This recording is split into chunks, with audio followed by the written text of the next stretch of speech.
Bonjour à tous. Alors je suis très heureuse de partager aujourd'hui avec vous un livre qui m'a vraiment ravie et passionnée, Un voyage dans les philosophies du monde de Roger Pauldroit. Alors c'est pas un livre de cours magistral comme on peut en trouver beaucoup, mais vraiment un voyage transversal à travers le temps et l'espace et les philosophies du monde. Il met en vis-à-vis les pensées indiennes, chinoises, bouddhistes, juives, arabo-musulmanes, grecques, en montrant les liens historiques entre elles et les points de convergence, mais surtout les points de divergence. Et le plus intéressant, il montre aussi les débats et les dissensus qu'il y a eu au sein même d'un de ces courants majeurs. Ça nous sort des notions figées et réduites qu'on a pu avoir acquis et qui classifient et qui arrêtent la pensée.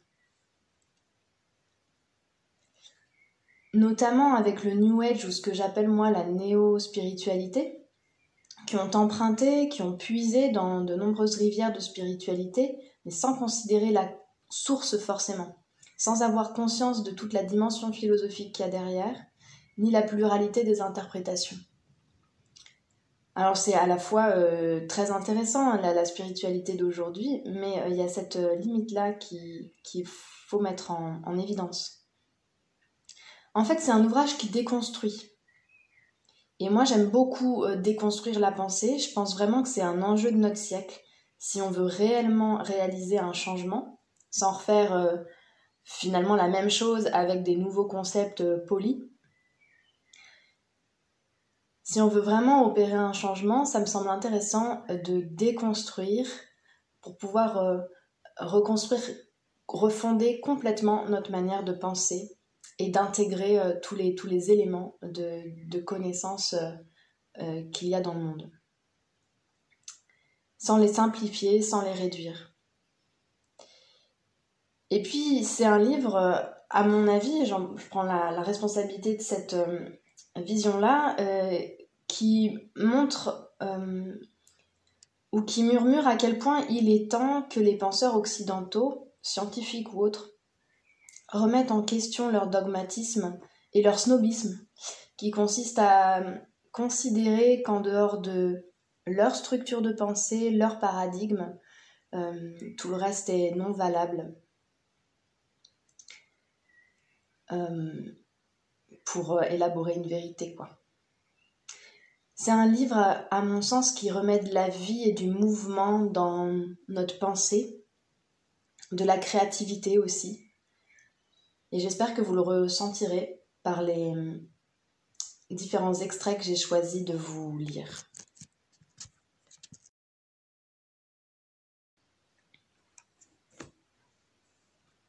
Le premier est issu du premier chapitre dans les têtes des philosophes indiens. Entrer par la porte du temps dans les têtes philosophiques indiennes donne un accès à des cartes mentales d'abord déconcertantes, mais qui se révèlent vite d'une puissance vertigineuse. Un temps immense. Par quoi la conception indienne du temps se distingue-t-elle de la conception occidentale ? En premier lieu, par une immensité, un gigantisme presque fantastique présent dans toutes les descriptions. Dès les textes les plus anciens, des nombres faramineux se trouvent mobilisés pour évoquer la profondeur d'un temps qui dépasse inéluctablement les capacités de représentation humaine. L'imaginaire culturel indien met en scène cette démesure inconcevable avec insistance et ingéniosité. L'étendue temporelle ne s'y compte pas en années, en siècles ou en millénaires, mais en kalpa, défini comme le temps qu'il faut pour aplanir l'Himalaya en l'effleurant avec une écharpe de soie, c'est-à-dire plusieurs milliards d'années, comme l'ont calculé des physiciens modernes. Or, on parle volontiers dans les textes de quelques milliers de kalpas. Ce temps mesuré, personne ne peut le concevoir clairement. Sur ce point, le contraste est vif avec la pensée européenne. Quelques générations suffisent aux Grecs pour remonter de l'histoire des hommes à la généalogie des dieux. Platon estime à 3 ou 4 000 ans l'âge de la Terre. La Bible en fait à peu près autant, entre la création du monde et le temps du Christ, 5 ou 6 milliers d'années, guère plus. Au XVIIIe siècle encore, le naturaliste Buffon suscite l'incrédulité en estimant que le globe terrestre pourrait avoir presque 10 000 ans. Voltaire, confronté à la découverte des premiers fossiles, refuse avec véhémence l'hypothèse que la nature ait pu évoluer durant un temps considérable. Cette ancienne clôture temporelle de l'horizon occidental n'est plus la nôtre. Nous sommes accoutumés, par la préhistoire, la généalogie, l'astrophysique, au calcul en millions et en milliards d'années. Pourtant, jusqu'au XIXe siècle, dans les sciences, la religion et la philosophie occidentale, le temps court fut omniprésent. L'immensité des durées indiennes n'en paraît que plus singulière. D'autant qu'une sorte de surenchère fiévreuse s'est manifestée en Inde au cours du développement de la pensée philosophique pour accroître indéfiniment ces durées inimaginables. Comme s'il fallait rendre toujours plus démesurées les perspectives temporelles, plus longs les âges du monde, plus fantastique leur extension. Un temps cyclique. Comment comprendre pareille surabondance ? Derrière cette apparence débridée, un enjeu philosophique majeur est à discerner, une décision métaphysique qui tranche sur celle des Européens et sur leurs horizons bornés. L'étrangeté s'accroît du fait que l'étirement du temps à l'infini se trouve renforcé, de manière paradoxale, par son caractère cyclique, répétitif. Inconcevable à force d'être gigantesque, le temps indien est aussi perpétuellement recommencé. Et des mondes innombrables s'y succèdent. Alors que l'Europe ne connaît presque toujours qu'un seul monde, l'Inde en imagine couramment une infinité. Perpétuellement recréés, ils croissent, déclinent et sombrent, laissant place au monde suivant. Cette multiplicité d'univers ne suppose aucun progrès, aucune flèche du temps, aucune finalité du parcours d'ensemble. Les mondes grandissent et s'effondrent, sans qu'une histoire orientée les structure. Le temps est un cercle qui tourne immensément sur lui-même, sans aller nulle part. La préoccupation qui habite les têtes indiennes est de sortir de ce cercle, de quitter définitivement ce cycle sans fin. Le temps, du point de vue indien, constitue une prison imaginaire. Il existe en apparence, non en réalité. Il nous enferme et nous contraint, dans la seule mesure où nous adhérons au mirage. En réalité, le temps serait sans importance, sans consistance, et même sans intérêt. Tout ce qui compte vraiment se joue ailleurs, sans lui. Hors du temps se tiennent l'absolu, le soi, avec une majuscule, la vraie vie. Voilà qui semble encore plus déroutant et mérite explication. Sortir du temps ? Pourquoi considérer le temps comme négligeable alors même que les durées évoquées sont immenses ? Parce que ces durées, même si elles sont vertigineuses, ne sont pas infinies. Or, il n'y a que l'infini qui compte, en précisant qu'il s'agit de ce qui est hors du temps, et non pas ce qui dure sans fin. Même s'ils outrepassent nos capacités de représentation, les âges du monde, dans l'optique indienne, demeurent limités. Retenons cette leçon. Si vaste que soit une durée, elle n'est jamais sans fin. Il n'y a d'infini véritable qu'ailleurs, hors temps, hors de toute limite, échappant à toute mesure. Faute de disposer d'un nom adéquat pour désigner cette réalité autre, on parlera de l'absolu. Un axe central des pensées de l'Inde commence à se dessiner. L'essentiel n'est ni dans le temps, ni dans l'espace. Il ne figure ni dans nos représentations, ni dans les choses qui nous environnent. Il ne se tient pas non plus dans le point de vue du moi individuel, du sujet qui dit « je ». Ce « je » se trouve systématiquement englobé, submergé, voire dilué, dans des horizons qui le dépassent, le rendent infime et négligeable. Que pèse donc la durée de ma minuscule existence au regard des milliers de milliards d'années qui se succèdent ? Rien, évidemment. Mais la raison indienne va plus loin, et plus radicalement. Des milliers de vies acquittées. Nous n'avons pas qu'une existence, dit-elle. Nous traversons des centaines, des milliers de vies successives que nous parcourons sous des formes d'existence dissemblables. Nous changeons ainsi de sexe, de classe sociale, de région, mais également d'apparence et même d'espèce, tantôt insecte, tantôt tigre, ici poisson et là grand arbre, au gré des mérites et des démérites que nous accumulons. Cette multiplication des existences et des organismes successifs est une puissante manière de creuser la temporalité, de la diffracter au cœur même de nos trajectoires personnelles. Ces parcours ne s'étendent plus sur une vie, mais sur des séries d'existences qui semblent interminables. Un jour, malgré tout, ce cycle des réincarnations doit pouvoir s'arrêter. L'important, en effet, n'est pas de renaître, mais bien de cesser de renaître. La délivrance consiste à sortir du cycle des naissances et des morts, ne plus se réincarner, donc échapper au temps, même s'il est immense. C'est en effet échapper à la finitude, à la souffrance d'être limité et délimité. Tel est l'ultime salut, l'authentique délivrance. Cette fois, on distingue sans ambiguïté tout ce qui sépare ce fond intemporel indien du schéma judéo-chrétien. Au lieu de la vie éternelle d'une âme individuelle, la conception indienne privilégie la sortie du temps d'une entité qui se désindividualise, en perdant ses limites et ses contours. Au lieu d'une course brève et unique, pendant laquelle se joue la félicité ou la damnation éternelle, on se représente une kyrielle d'existences successives qui se termine par une sortie de ce cycle, pour atteindre un extérieur demeurant irreprésentable.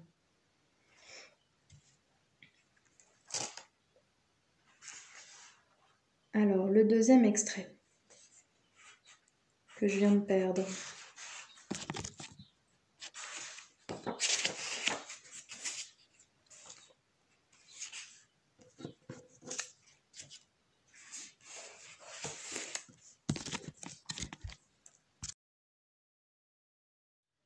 Toujours dans la tête des philosophes indiens, la conscience n'est pas la pensée.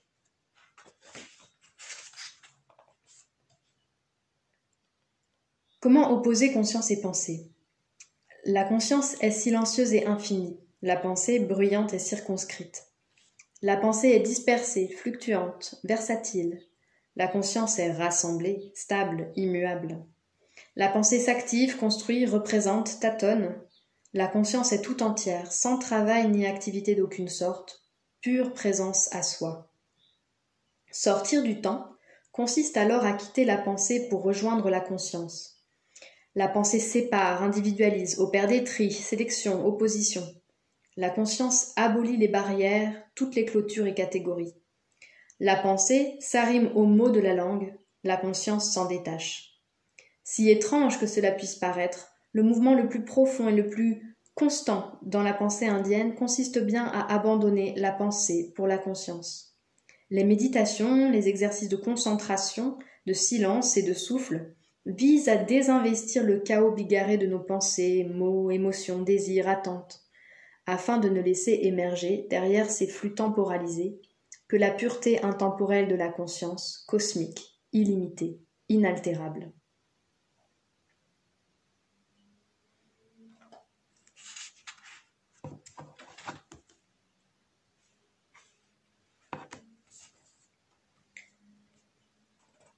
Le grand défi bouddhiste. Encore faut-il, pour que ces spéculations se développent, qu'advienne un événement déclencheur. Ce sera le grand défi bouddhiste. Sans lui, il se pourrait que la philosophie indienne ne se fût jamais constituée.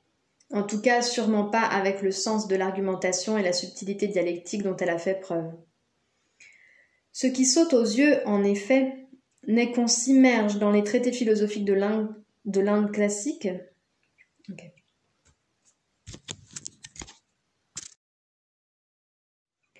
Le grand défi bouddhiste.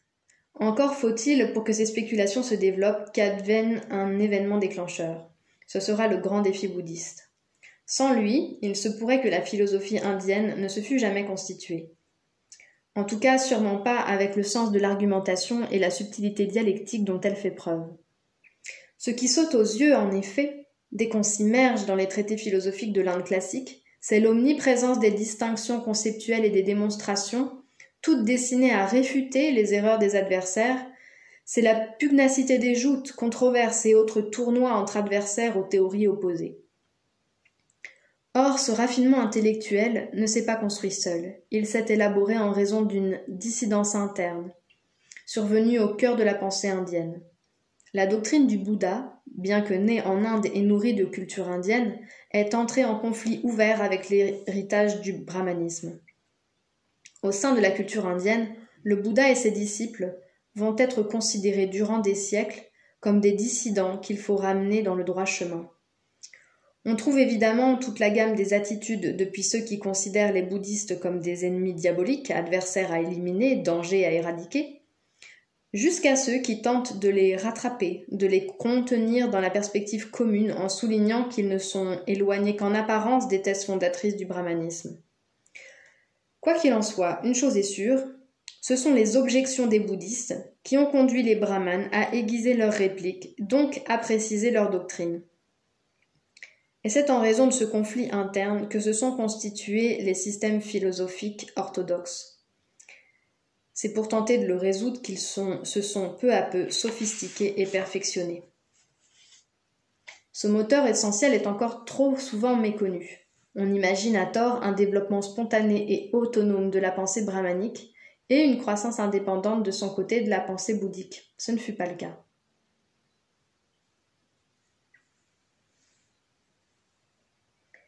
Avec ou sans Atman. Au texte supposé éternel et incréé des Védas, le Bouddha oppose un message simplement humain. Il n'est ni Dieu, ni messager cosmique, rien qu'un homme qui prétend avoir trouvé les causes de la souffrance et les moyens de s'en sortir. Voilà qui ne dit pas encore nettement sur quoi s'est centrée intellectuellement et philosophiquement l'altercation entre brahmanisme et bouddhiste. À partir d'un même fond commun, leurs routes divergent radicalement quand il est question de l'articulation entre illusion et délivrance. Les deux camps partagent cette conception. Le monde que nous appelons réel est pure illusion, et en prendre conscience conduit à la délivrance. Mais les sens respectifs qu'ils donnent à cette prise de conscience et à la délivrance sont opposés. Pour les brahmanes, prendre conscience de soi signifie abandonner toutes les particularités, toutes les constructions particulières qui nous singularisent, pour enfin reconnaître en nous le soi, absolu, éternel, impersonnel, de l'Atman Brahman, le soi, Atman, identique à l'absolu, Brahman. À l'inverse, pour les bouddhistes, ce soi cosmique constitue une illusion, dernier piège, ultime obstacle. Pour eux, il n'existe aucun soi, aucun Atman, ni de l'individu ni du cosmos. La conscience n'est pas un phénomène subsistant par lui-même et renvoyant à un être conscient, de quelque manière qu'on le définisse, mais seulement une propriété éphémère des flux de sensations et des processus corporels. Le cœur des disputes philosophiques, de plus en plus élaborées et sophistiquées, qui opposeront pendant des siècles brahmanes et bouddhistes, est donc constitué par leur divergence radicale sur l'Atman, le soi, notion qui s'applique aux individus, à l'absolu, mais aussi aux choses. On parle du soi d'un objet pour désigner son identité permanente, sa nature singulière, ce qui le définit et le distingue. Pour les bouddhistes, tout Atman est un mirage. De leur point de vue, les choses sont toutes dépourvues de nature propre. Nous croyons, par erreur et par illusion, avoir affaire toujours à la même cruche, au même gobelet. En fait, ces objets ne cessent de changer, ne sont jamais identiques d'un instant à un autre. Le monde, selon les philosophes bouddhistes, est discontinu. Des séries de cruches et de gobelets se succèdent et nous considérons à tort qu'il existe des choses fixes, denses, identifiées. Il en va de même des personnes humaines. Nous nous croyons à tort organisés autour d'un point stable, un moi, un ego, un soi personnel, consistant et descriptible. Ce n'est qu'un leurre. Il n'y a aucun penseur derrière la pensée. Nous éprouvons certes des sensations et des désirs, nous avons des intentions, des projets, des idées, mais ces flux ne sont pas produits, selon les bouddhistes, par un soi autonome. Ils ne sont même pas reliés, ne sont même reliés à aucun point fixe. Ils ont seulement, si l'on peut dire, la couleur du jeu. Le caractère subjectif est une de leurs propriétés, mais ce n'est pas la conséquence de l'existence d'un je-moi effectivement réel.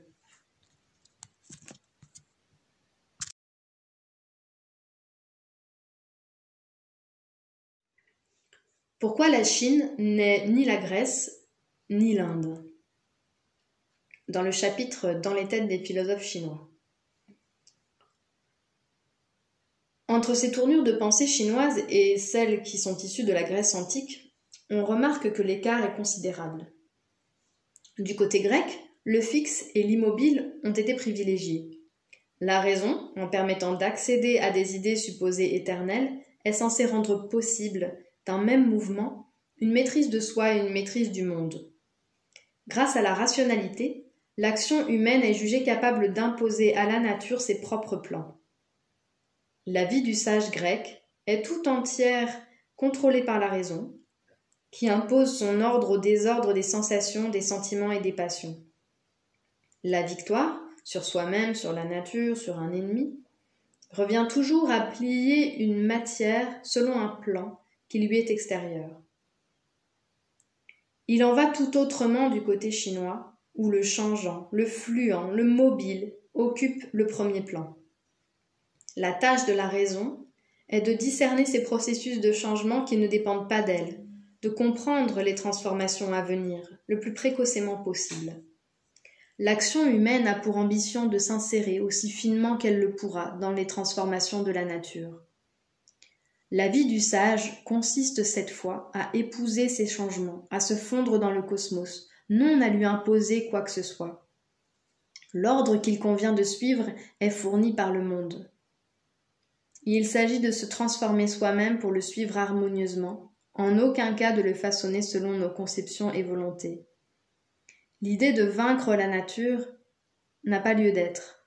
Dans la perspective chinoise, la victoire, militaire ou politique, consiste à ne pas livrer bataille, et non à écraser ses ennemis au terme d'un choc frontal. Celui qui l'emporte a su discerner très tôt, à partir de signaux faibles, les lignes de force d'une situation et son évolution future. Sa victoire ne consiste jamais à imposer ses plans, mais à se tenir au bon endroit au bon moment.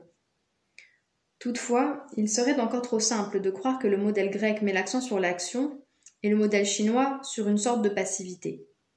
L'un et l'autre déploient plutôt des modalités opposées de l'action.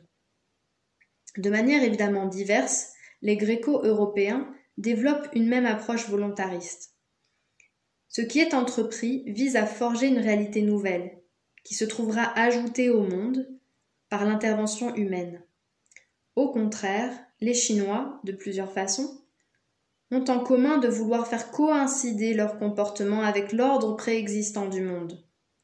Agir efficacement revient alors à laisser faire la nature, en soi comme hors de soi, à ne pas s'interposer dans ses cycles et ses transformations.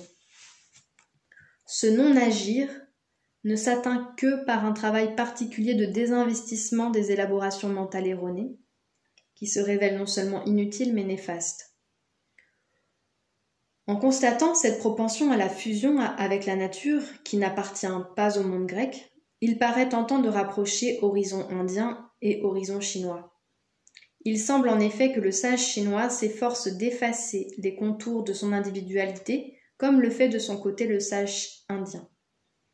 Opposé à l'Europe active, composée d'individus sujets, une Asie marquée par la passivité et toujours tentée par la dissolution des individus est d'ailleurs devenue une habitude, dont les histoires de la philosophie ne se sont toujours pas affranchies. Ne se sont pas toujours affranchies. Or, c'est allé trop vite. Il existe évidemment des traits communs et des perspectives parallèles entre les paysages indiens et chinois. Malgré tout, une différence majeure les distingue radicalement. En finir avec la vie est le but indien suprême. La renforcer et l'intensifier est le projet chinois ultime. Voilà le clivage décisif. Pour la pensée indienne, la délivrance est rendue possible par la sortie définitive et complète du cycle des naissances et des morts. Toute vie est supposée insatisfaisante et imparfaite, même si elle est en apparence heureuse, même si elle est immensément longue. Par définition, l'état délivré, le nirvana, se tient en dehors du cercle de la vie. Au contraire, la pensée chinoise ne conçoit sagesse et puissance que par une immersion totale dans la vie. Le but n'est en aucun cas de quitter ou de fuir l'existence, la réalité et la nature, mais au contraire de s'y ajuster si finement que la vie s'en trouve indéfiniment prolongée, intensifiée, nourrie. Sortir du monde, affaire indienne, s'y fondre pour s'y épanouir, affaire chinoise.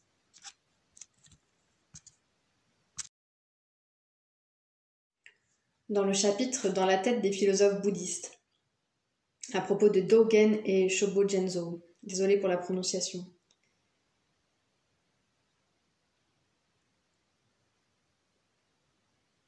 Ce que Dogen va désormais pratiquer et décrire, c'est qu'il suffit d'être simplement assis. Ce Shinkantaza, ce qui signifie seulement s'asseoir, est la posture du zazen, assis par terre dos droit, mains jointes et jambes pliées, que l'on adopte pour méditer. Il faut insister aussitôt sur le fait que méditer ne signifie pas ici penser à quoi que ce soit, mais laisser passer les pensées sans s'y investir, sans les accompagner, comme passent des nuages dans le ciel. S'asseoir par terre sans rien faire, laisser aller les nuages mentaux, en quoi est-ce de la philosophie? En rien au premier regard. Mais cela peut interroger la philosophie, lui apprendre quelque chose sur son dehors, donc sur elle-même. En réalité, il pourrait bien y avoir plusieurs leçons à tirer, pour et par la philosophie, des paradoxes exposés par Dogen. D'abord parce qu'il attire l'attention sur ce fait. La pensée est une affaire du corps. Platon, Aristote ou Hegel ne se demandent pas, ou si peu, comment il convient de se tenir pour penser. À leurs yeux, la raison est autonome, et son fonctionnement indépendant de la manière dont le penseur positionne ses jambes ou ses mains. Pour Dogen, ce n'est pas le cas. Il n'existe pas de dualité, pas de séparation, corps d'un côté et esprit de l'autre. Ce qui pense ou ne pense pas, agit ou n'agit pas, c'est un corps-esprit. Ensuite, Dogen permet de saisir que la pensée est une affaire totale parce que locale. La philosophie occidentale nous accoutume à séparer, à discerner et discriminer. Elle oublie les liens, elle omet l'unité de tout. Dogen insiste sur l'identité de chaque partie avec le tout. Comprendre une seule chose, mais la comprendre intégralement, c'est saisir l'univers. Un brin d'herbe donne accès à tout. Une posture aussi.